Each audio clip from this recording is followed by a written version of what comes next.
Hey friends, we're here at Keener Auto, and I've got Steve here. He's the man of the hour. Say hello, Steve. Hey everybody. Hey, this is Keener Auto's right on North Decatur Road here in Decatur, and Steve knows what he's talking about when it comes to vehicles. So we brought the T-Bird over here, and I'm going to make this thing turn around here. Here we go.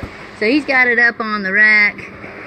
And I'm just going to let you talk, Steve. You know more about this than I do. Okay, it's got quite a few oil leaks. There is an exhaust leak. It looks like it's leaking at the exhaust manifold. It's hard to tell. I think it's a 406, but it's kind of greasy, so I can't see all the numbers. What do you see so far? Can you read? Well, I've just seen a few numbers out of it, so I can't tell, but I do know some of the other identifying numbers for smaller motors are not where they should be, so... Okay. The numbers are back here above the starter, so there's a good chance it is a 406.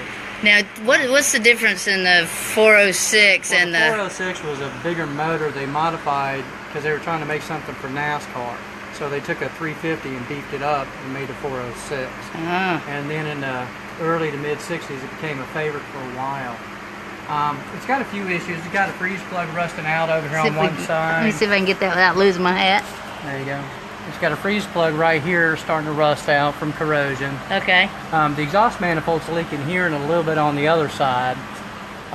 It's got a head gasket leaking over here on the right side. The left side seems to be okay. I know, guys, it's hard to see, but Steve's telling you what he sees. Yeah, it's basically it leaks some oil. Probably might need a power steering pump pretty soon, but the car is very complete. It's had a little bit of suspension work done on it. What does that mean when you say the car's complete for novice like me? Well, you've got all your little trim pieces, your accents on the inside, the stuff that's really hard to find. It's actually here on the car. Oh, cool. And that's a big asset.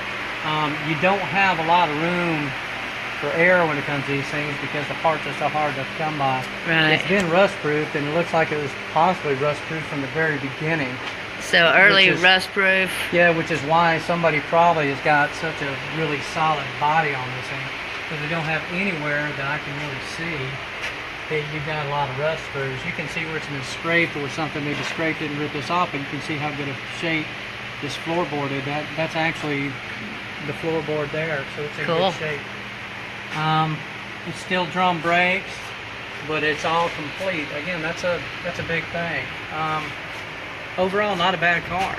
So, on a scale 1 to 10, what would you say? I'd say it's a good solid 6, which is really not bad. It's a great car that's complete that, you could restore and it won't break the bank. It's just going to need some work. Pull the motor, do the head gaskets, reseal it, do some suspension work and power steering, and, go from there. Cool. And what do you guys do here mainly at Keener? We do auto repair, and we used to do a whole lot of vintage restoration of hot rod. Now we just do kind of mild hot rod and some vintage, but mostly daily driving. So you're a bit of a gearhead? I'm an old man that likes cars.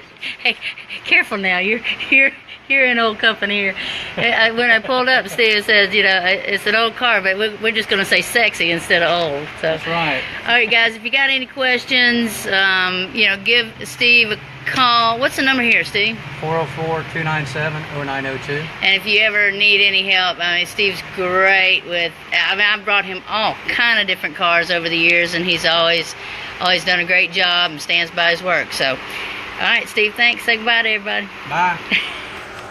No,